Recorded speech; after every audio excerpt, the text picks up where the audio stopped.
Canyonlands is the third in this series of Utah's Mighty 5 national parks. Canyonlands is the least visited, but the largest of the 5 national parks in Utah, and the one that I want to return to the most. Today we'll see why.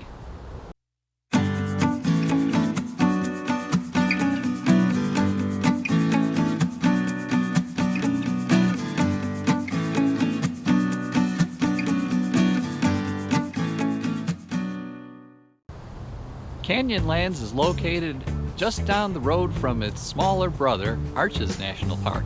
I think they're about 30 miles from each other. Canyonlands is about 4 times the size of Arches, but receives about 1/3 the number of visitors. You know what that means? It's less crowded. Although Arches and Canyonland are very close together, they have very different sites. Be sure to check out my video on Arches if you haven't already. If I were to compare Canyonlands to a different national park, it might be the Grand Canyon, but yet it's very different from that. The Green River and the Colorado River run through and merge within Canyonlands. The main roads within the park run on top of a mesa with overlooks looking down into the canyons, similar to the Grand Canyon. But unlike the Grand Canyon, there are opportunities to drive down into and through the canyons. This makes Canyonlands National Park unique and spectacular. However, the roads into the canyon require a capable 4x4 vehicle and sometimes nerves of steel. You don't have a Jeep? No problem, rent one. Just outside of Arches National Park is the town of Moab, Utah, where there's plenty of opportunities to rent a Jeep Wrangler. If you don't trust your own 4x4 driving skills, then there are guided tour options available from Moab. However, I recommend that you go out on your own so that you can spend the time in the places and things that interest you. If I recall correctly, there was only one point where I had to put the Jeep in 4-wheel drive low, and that was to get up a steep, sandy gulch. The rest of the time, we stayed in 4-wheel drive high, but that will depend on which route you take. We took a route that started at the Potash plant outside the park.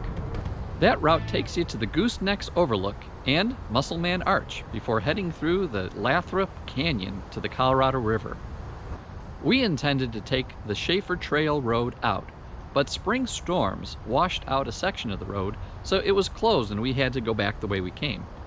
So it is important that you check on road conditions before you head out.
Here are sights from the north paved entrance to the park in case off-roading isn't your thing.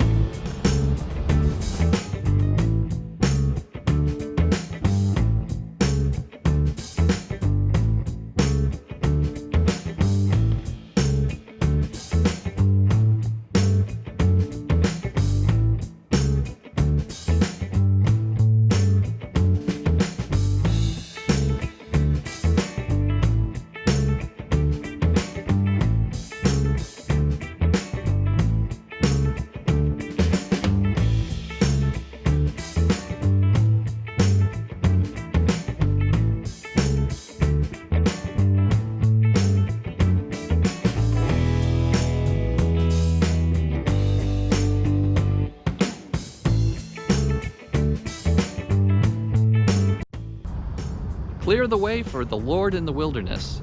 Make smooth in the desert a highway for our God. I mentioned at the start of this video that Canyonlands is the one park in Utah that I wanted to return to the most. That's partly because we were there only once, and that was several years ago, and we only spent, I think, 2 days there. 1 day by the north entrance at the Island in the Sky area, and the second day driving around in the Jeep. I'd love to explore the sites at the east entrance to the park, and of course, I'd love to do more Jeep exploring. I hope you liked this video. If you did, please give it a thumbs up on YouTube. And if you want to see other videos like this, subscribe to this channel and click the bell icon to get notifications when new videos are released. Thanks for watching.